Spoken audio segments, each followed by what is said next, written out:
Hey guys, so we're doing something a bit different on my channel today.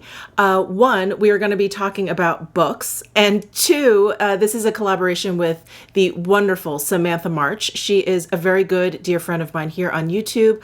I absolutely love her. She is probably the hardest working person I know on YouTube. She uploads 6 days out of the week very consistently. She did a positive vibes challenge, if you will, or a positive vibes month in August. She live streamed almost every day. She posted at least once almost every single day. I think she did double uploads where she had like a regular video and then a positive vibes video for the month of August. I mean, we're talking the hardest working person here on YouTube, and she's a dog lover. So what's not to love about Samantha? So I had this idea a long time ago to do a video about books that have really changed my life. And I asked Samantha if she would want to do this collab with me because she is also a published author. I really don't know. You know how you know some people out there and you're like, you have more than 24 hours in a day, don't you? Like you found some sort of like weird time travel portal that I have not been able to discover just yet. But aside from being a prolific YouTube content creator, she is also a published author. So there you have it. Definitely check out Samantha March if you haven't. She's one of those people in my world, she just raises the bar. So thank you so much to Samantha for wanting to collab with me for this life-changing books video. So we decided we're just gonna talk about 5. I didn't want to get too crazy. I definitely have more, and if you guys like this kind of video, we can always do this again. And I'm very curious to hear what Samantha's 5 books are. I'm curious to see if there's any overlap. I don't know. I don't think I'm talking about any books that are like really subversive or anything. Maybe. There's always the possibility. So we thought we would just do this as like a get ready with me, really casual. If I forget to mention any of the makeup that I'm using, I'll put it down below in my description box. But we are going to start with some foundation. I'm using my favorite Surratt Dewdrop foundation. I have it in shades 3 and 4. And I've been using my Sonia G base 1 brush. That's like the densest face brush I have, and that's what they recommend for this foundation. But I'm going to try my BK Beauty foundation brush. This is the 101 brush, and I am really enjoying it, and it is fairly dense. So we're going to give this a try today. The very first book that I wanted to talk about is The Alienist. And this was just recently turned into I guess a show, I think on TNT, or like a mini series, I guess you could call it. But this was a book that was written by Caleb Carr, and it was published in 1994. And I remember just going to Barnes & Noble on Union Square. If you guys are from New York, you know which one I'm talking about. It's the one on the north edge of Union Square. And I actually have a first edition hard copy of it because I remember the cover of it was this like black and white picture, and it was a very old New York, turn of the century kind of picture. You know, you saw like a horse and carriage, you saw some man with like it's not a bowl or like a top hat. I don't know, that sounds very formal, but like a top hat. And it just intrigued me, and it said The Alienist, and I thought, what the heck is that? I had no idea what an alienist was. But if you guys saw the miniseries on TNT, or if you've read this book, you know what it's about. But basically an alienist, I mean, I think they're relatively different, but an alienist is sort of like the precursor to like a profiler, a criminal profiler, someone who's basically like a psychologist, I think, in their training. And they basically try and figure out like why a criminal does what they do. And if, you know, can it be avoided? Is it one of those like born or bred situations? So it's based in old New York. I believe the story is like based in 1896. So right before the turn of the century. And it's just this like smattering of different characters that basically come together to try and find a serial killer, which was kind of this new phenomenon back then. I think Jack the Ripper was just a few years before that, maybe 1896? Yeah, like 4 years before that. I think Jack the Ripper was 1892. And so this novel, while it's fictional, is a very historical novel. So it was life-changing for me for 2 reasons. One, it was sort of the start of my obsession is really the wrong word. My interest, my very strong interest in serial killers. I just find them very fascinating. I am always thinking like, could this person have been avoided? Were they raised this way? Were they just born wrong? Because I do feel like some people are just born wrong. And so this book sort of like piqued my interest in that whole thing. I just became very very interested in serial killers, which kind of evolved into true crime. And that's why I love Bailey Sarian. She has a YouTube channel, and every Monday she talks about a true crime case. So before that, I would say my interest was definitely slightly piqued when I watched Silence of the Lambs. That's about a serial killer helping out the FBI to find another serial killer.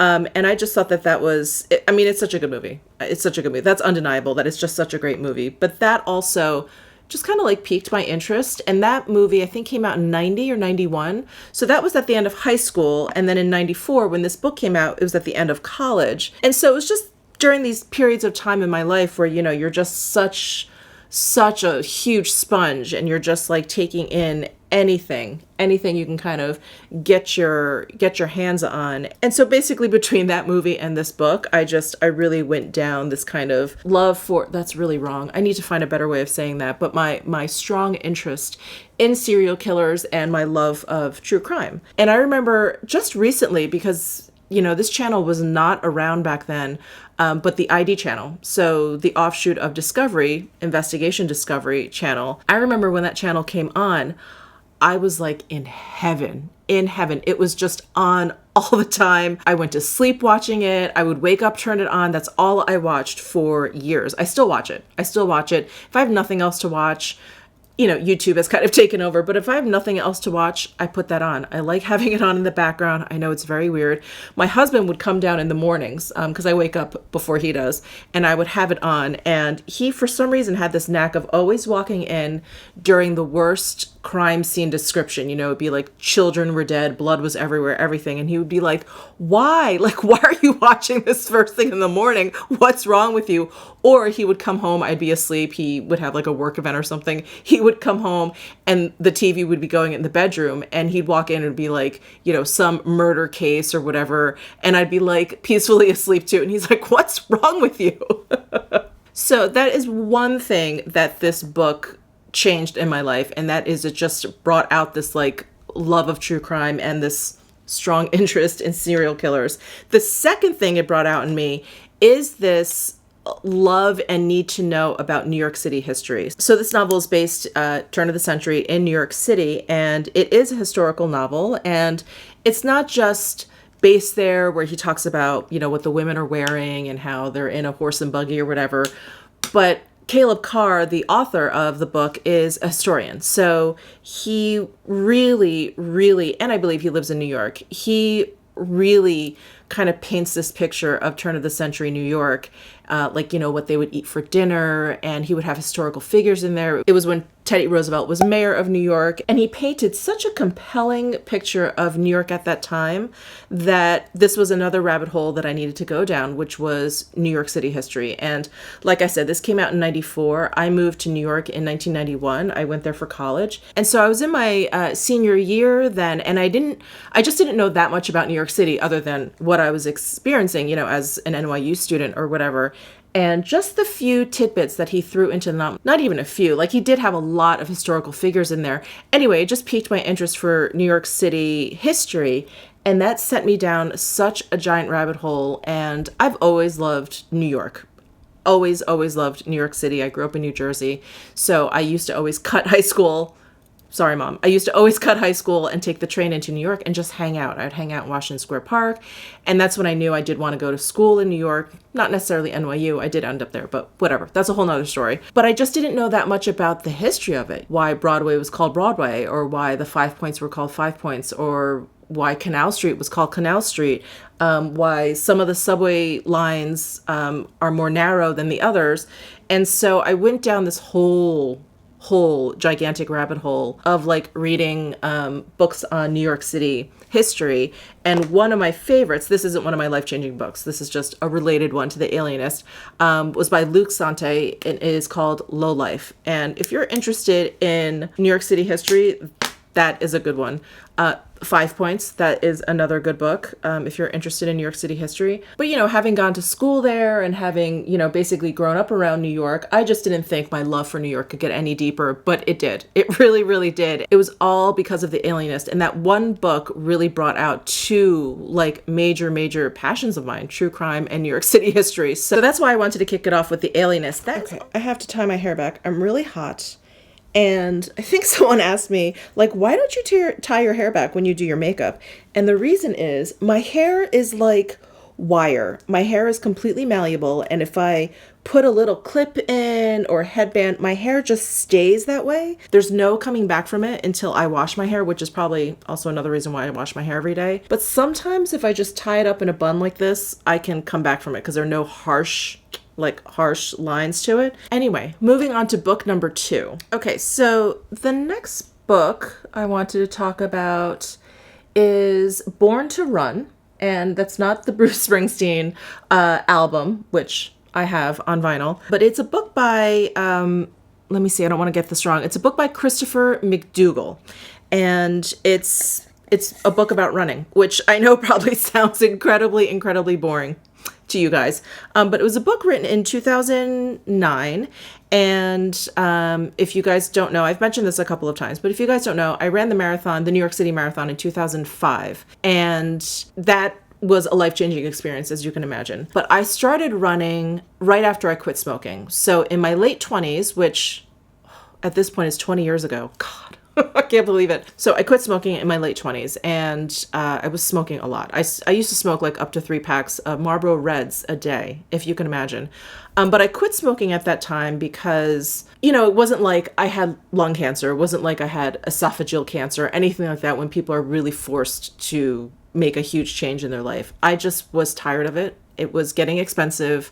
I was tired of smelling like smoke all the time, but I was still young. You know, I was in my late 20s, so I didn't really feel the effects of smoking despite smoking 3 packs of cigarettes a day. You know, looking back, it's funny. I did always have more colds back then. I did get bronchitis every once in a while, which I never get anymore. And that was definitely due to smoking. But anyway, my point is I needed something to kind of help me stay on course, to kind of help me stay away from cigarettes. And I needed something where I could kind of see improvement. Like, because I'm not smoking, I am seeing improvement in this. And that's when I started running. It was like the only way I thought I could see like a significant change in progress at that age, not smoking. And so I started with 1/10 of a mile on the treadmill, heaving and hoeing and coughing up phlegm, and it was really disgusting. So that was basically the start to my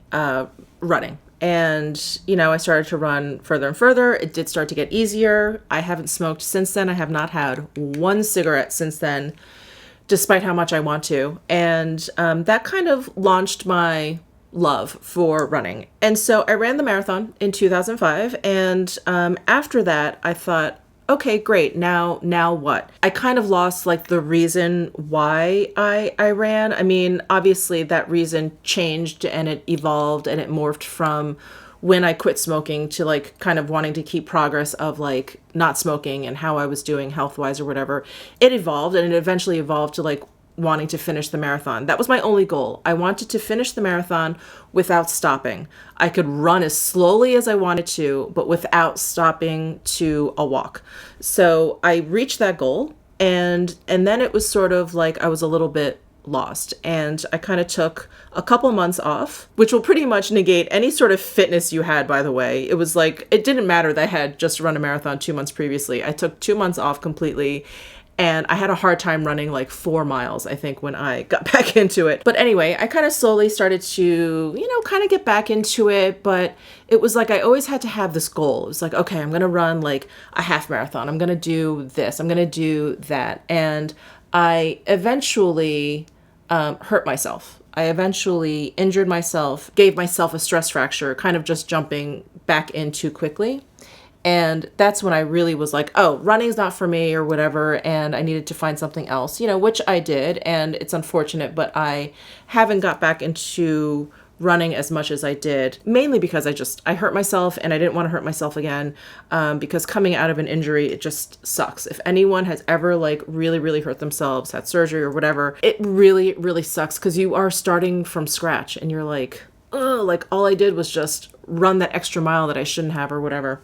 So anyway, I had really just kind of lost touch with why I was running and fitness in general. And so I read this Born to Run book, and it's about, you know, super athletes, people who run ultra marathons. But for me, what I took away from it, because there's a lot of things in this book that just great information. The chia seed craze, the barefoot running craze was all started by this book. But the author, Christopher McDougall, he basically went to Mexico and hung out with this tribe, and this tribe, they run a lot. They just run all day. That's their thing. That's how they get around. That's how they hunt. That's how they get their food. That's how they communicate. They just run. They run a lot. And basically, without dragging this out too much longer, like one of his takeaways was, you know, that these people just loved to run, that they just love running. And it was something that, you know, is so simple and is such a simple concept, but it really woke me up to it. And I was like, you know, I had been placing all of these different goals around fitness or whatever, you know, losing weight or finishing a race. I just completely lost touch with like the joy that, you know, fitness can bring. And there was a period of time in there that I had to remind myself that like, I loved running so much when I was living in New York because, and this may sound really strange, but it was the only time that I really felt like I was alone. And I was alone with my own thoughts, because when you're running down the street, I know it sounds totally bizarre. You're running by all these people, you're dodging people, you're running onto the street or whatever, but like no one sees you. If you're a runner and you're decked out in running gear and you're just running down the street, no one sees you. No one pays attention to you. And it's completely different than working out at a gym, because when you go to the gym, that's what you're meant to do. So everyone there is working out. And so, you know, obviously you notice other people or whatever. But when you're running on the street in New York, no one notices you. And it was just great. It was really like I could get through miles and miles of running just thinking about, you know, work, what I needed to do, how I should like plan for something. I would plan out my entire like weekend. I would get so much thinking done during my running. And after every run, yeah, your physical endorphins are going or whatever, and you have this like physical high.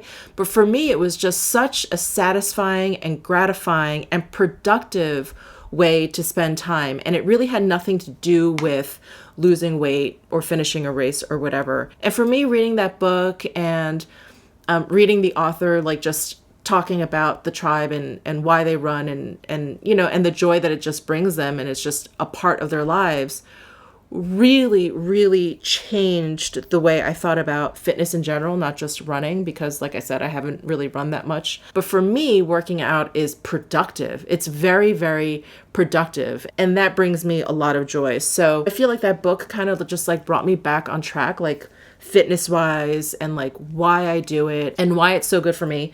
And I always tell people who are starting out, you know, working out or whatever, I'm like, you'll get there eventually. But by the end of like the fitness journey, I feel like the least important thing or the smallest reason why I do it is physical. For me, it's just all mental. And that book really just like drove that point home. So anyway, so that's Born to Run. And if you guys are into running, long distance running or anything, it's such a good book. It's written so well. You know, if you are into marathons, you just think about 26.2.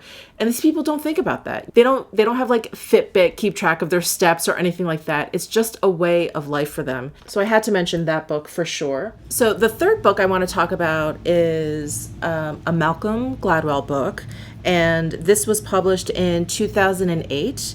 And this is Outliers. Now, I could have picked Outliers, Blink, or The Tipping Point. I love all of those books from Malcolm Gladwell. And The Tipping Point was actually the first book of his that I read. But that's a book, it's a very macro view of the world and trends and things like that. And I thought it was really fascinating. Blink, I think, is a very micro kind of view about things. It's about individuals and just like that kind of like Blink, like what kind of creates like instinct or whatever. That book is definitely amazing. But Outliers was, I think, his third book. I think Tipping Point was first. I think it was Blink, and then I think it was Outliers, I think. But Outliers kind of came into my life at a really opportune time. It was when I was really, really getting sick of corporate America, and I just knew I wanted to work for myself, and it was just a matter of trying to figure out like what it was. And anyway, and I don't know if this idea is necessarily Gladwell's, but the whole 10,000 hour rule, and I know people dispute it all the time or whatever, but I do find it very interesting that basically if you work like a full-time job for 10 years, you'll reach that 10,000 hours. And that basically makes you an expert in that field. And so in 2008 was right when I basically started to design, independently design. I was still working in corporate America, but I was starting to independently design for hand knitwear. And I felt like, because I had just started knitting in 2006, and of course I had continuously met and read about other knitters, knitwear designers, whatever. They had all been taught by their mothers at a very, very young age, by their grandmothers at a very young age. They hated it at first, and then they picked it up again, and then they put it down again, and they picked it up again. You know, they went through all of these knitting cycles in their life. And I started very, very late in my life. And so the idea of 10,000 hours was something I felt like I needed to catch up. I felt like if I wanted to be as good as anyone who had just was able to kind of fall into it because their mother taught them, that I needed to catch up. So from the moment I picked up knitting, I didn't put it down. I was instantly obsessed with it. Like I had to knit. I would bring it to work. I'd bring it on the subway. I was constantly knitting. I would come home. I would cancel plans. Like, hey, Michelle, are we meeting up for dinner tonight? No, I'm home knitting. Occasionally, I would call into work sick. Like if I was close to finishing a project, I would finish it and I would call into work sick. And then when I read this book about the 10,000 hours, I thought, I can do it. I can become a quote unquote expert in this field. And no, I am not an expert, far from it, an expert from knitting. But it gave me that drive to be like the best knitter that I could be, given my particular circumstances, being that I didn't like grow up with it. And it was one of those books that really contributed to the fact that I could leave corporate America and become a hand knitwear designer, a freelance one, full time. And for me, like I can be a pretty black and white, analytical kind of person. So for me, having like a number put to it, you know, like 10,000 hours, it was like, oh, I can do that. And so for me, that concept really, really spoke to me. Oh boy, I'm using this eyebrow pen and it is not easy to do and talk at the same time. So I'm just going to do this. I'm just going to do my eyebrows. Now, there is a lot more to the Outliers book. There are so many different theories and concepts and things that really just get you thinking. The concept of the 10,000 hours was really what resonated with me. And again, obviously there's a lot of other things going on in the book. There's a lot of other theories, and he makes very, very amazing points in the book, like why Asians are so good at math. So my fourth book on my list is a book by Twyla Tharp, who is a choreographer, dancer extraordinaire, artist extraordinaire, and she wrote a book called The Creative Habit. And it was when I started designing hand knitwear for a living. It was the first time I had a full-time job, essentially, having to be creative. And it was just something I had never, ever had to grapple with. You know, I had worked in IT before. I had done a lot of different things, none of which were creative. And so the idea of how an artist works, and so I just kind of started to pursue this idea of like, well, how, you know, if I'm supposed to just come up with knitwear design after knitwear design after knitwear design, like how does one do that? How do artists work? How do creatives like constantly create? I guess I was a little bit worried about like hitting that wall, or just, you know, just not having an idea, waking up one morning and just not having an idea. That was really kind of scary to me, especially because it was, you know, my livelihood at this point. So I think someone, and I wish I could remember who, but someone recommended this book to me because I think I was talking about it and someone mentioned it. Anyway, I read the book. This book makes so many good points. There's so many amazing takeaways from it. If you are a creative, you know, if you are someone in a creative field and you feel maybe burned out, or you've hit a wall, or maybe you have the same fears that I did, I definitely recommend this book because it strips away all of those ideas and pictures that like movies paint for you in terms of like who an artist is. You know, they're just these creative types walking around in their own world, and like ideas just come to them in the shower. And like, oh, they're just like, you know, constantly coming up with like new this and a new idea for that. And they just, whoop, they have like a brand new painting, or whoop, they have a whole new like fashion line. Reading her book just strips away all of those myths. And what she does is she puts a process around the entire thing. It's, you know, a habit, basically. And she talks about her habit whenever she has to choreograph an entire dance for something, for a play or whatever she is that she's working on. It was such a relief for me, again, someone who likes numbers, I like process, I like all of those things. It was such a relief to hear that it was like an organized mind, a mind made up of good habits is the one that's going to succeed in a creative field. Again, the complete opposite of what I think we're all brought up to think, that creatives are just these like, you know, pixies running around with like ideas kind of like flitting out of their heads. And it was nice to see that really isn't the case. Not if you want longevity in a particular creative field. And the other thing that I had kind of grappled with personally was, what do you do if you're having a rough day? And a rough day in a non-creative field is like your computer's not working, someone's not responding to your email, or whatever. Like, that's a crappy day. A crappy day for someone who needs to design something is a design's not coming to you. And so many people will say, well, you know, take a break or take a step back or do this or do that. But it always kind of centered around removing yourself from the situation. And I'm someone that likes to, if something's difficult, I like to put my head down and really just like ram it head on, which is not always great, but that has worked for me more often than not. And so, you know, I was kind of struggling again, like, all right, well, if I'm having a rough day designing, do I stop that day? Like, oh, I've had enough. I'm just going to you know, take the rest of the day off and start tomorrow. Sometimes that's just not an option. Sometimes you have a design due, you know, there are deadlines or whatever. And I can't remember, because I read this book so long ago, I can't remember if she said this blatantly, Twyla Tharp that is, if she said this blatantly in her book, or if it's just something I interpreted. But at least one of the takeaways for me was, if you hit like a rough patch, you have to work through it. You can't just step away from it, because sometimes you may never like want to go back. Depending on how rough that patch is, you may not want to go back. And, you know, I just talked about one day, but you could have a rough patch for like 2 weeks. But what worked for me and what I learned from this book was that you just have to keep going. You just have, because you have that habit in place, you wake up and you do the same thing. You just keep at it. You just keep at it. And you just know that you're going to have these days, that you're just going to have these days that just don't work. And it's frustrating, of course, but realizing also that it's par for the course, that you're not this special snowflake, that like no one has ever gone through this rough patch before, when everyone has. And that was such a great thing to, you know, hear and read from this book. And this Twyla Tharp book actually led me to read, I think it's called Daily Rituals. And it's basically just these very short chapters kind of talking about all these different artists and what their daily ritual is, basically what their habit is, how they wake up, what they do every single day because of their passion and because of their art or whatever it is.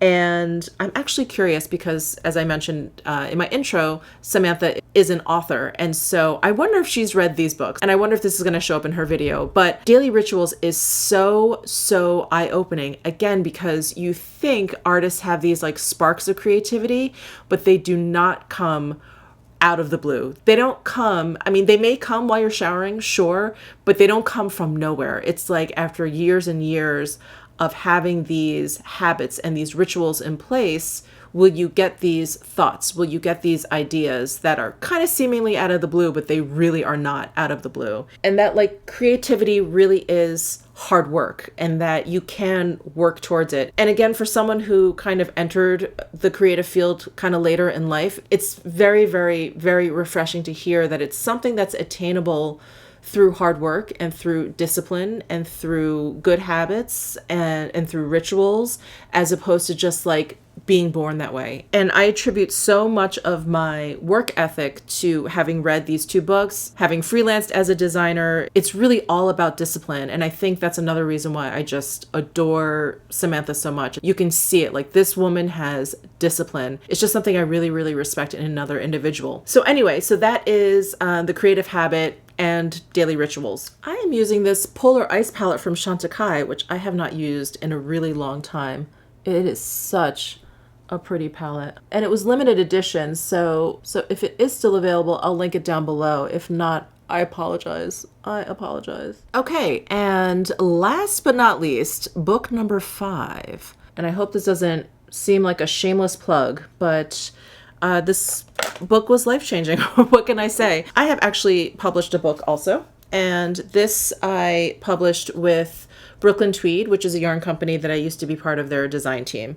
And this is a book of 8 designs, 8 hand knitwear designs, all designed by me, by me, yours truly. And you know, whatever about the actual content of the book, it was the process of doing it that is life-changing, without a doubt. If anyone out there has ever written a book, you know what a labor of love it is. And sometimes you're just never sure if you're going to reach the end of that road. You just never know if you're actually going to see this actual thing. And I was just about to say something that was going to sound very, very beauty guru, but I worked on this book for a really, really long time. I won't put it a year. I won't say 5 years or 2.5 years or whatever.